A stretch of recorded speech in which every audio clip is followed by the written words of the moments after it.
এই মুহূর্তে সবচেয়ে বড় খবর রীতিমতন ভাই সোশ্যাল মিডিয়া আপনারা দেখতে পাচ্ছেন গতকালকে ভাঙড়ে মাদ্রাসায়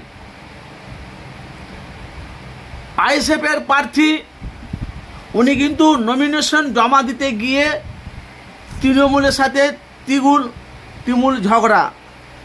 আবার কি ভাঙড়ে দান্ডব শুরু হলো বিধানসভা ভোটের আগে কেন রীতিমতন আমরা সোশ্যাল মিডিয়ায় দেখেছি যে একবার 2021 না 22-এ যে নওশাদ সিদ্দিকীকে এমএলএ বিধায়ক করেছিল ভাঙড়ের মানুষ 2021-এ।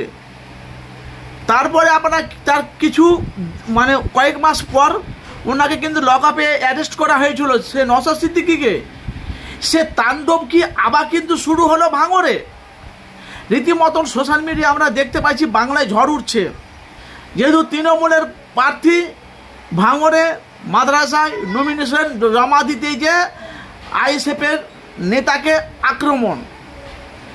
সে আইএসএফের নেতারা তারা ডাইরেক্ট বলছে শওকত মোল্লা জোর করে ক্ষমতা দেখিয়ে উনি কিন্তু নমিনেশন আমাদেরকে জমা দিতে দেয়নি, আর ই চাইছে ভাঙড়কে আমরা দখল করব।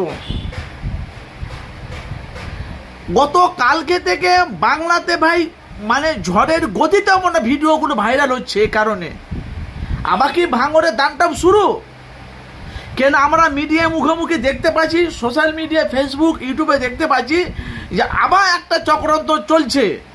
আমার মনে হয় আমি আপনাদের কাছে এর আগেও আপনাদের কাছে বলেছিলাম যে ভাঙড়ে নওশাদ সিদ্দিকীকে 2021-এ জিতিয়ে ওনাকে এমএলএ বিধায়ক করেছে। আবার কিন্তু 2026-এ আবার কিন্তু বিধানসভা ভোট আসছে, সেখানে কি নওশাদ সিদ্দিকী জয়ী হতে পারবে? কিন্তু শওকত মোল্লা তো ওয়ান ক্যামেরা বিধানসভা গেটের সামনে ক্যামেরার সামনে বলেছে।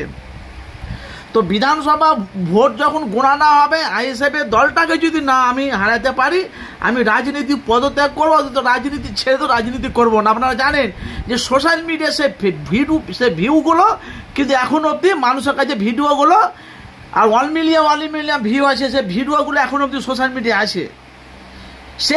সেই নিয়ে কি এখন শওকত মোল্লা কি ওখানে কি তার বাহিনী নিয়ে অত্যাচার করছে, না আইএসএফের কর্মী না সে তৃণমূলের ওপর অত্যাচার করছে? কারণটা কি, বিষয়টা কি? কেন এখন অবধি আমি তৃণমূলের ফুটেজ পাইনি, আইএসএফের ফুটেজ পেয়েছি। আইএসএফের মহিলারাও বলছে দেখছে আমরা আমাদেরকে স্বামীকে নিয়ে আমরা যাচ্ছি, আমরা নমিনেশন জমা দিতে যে এরা আমাদেরকে মারধর করে আমাদেরকে আমরা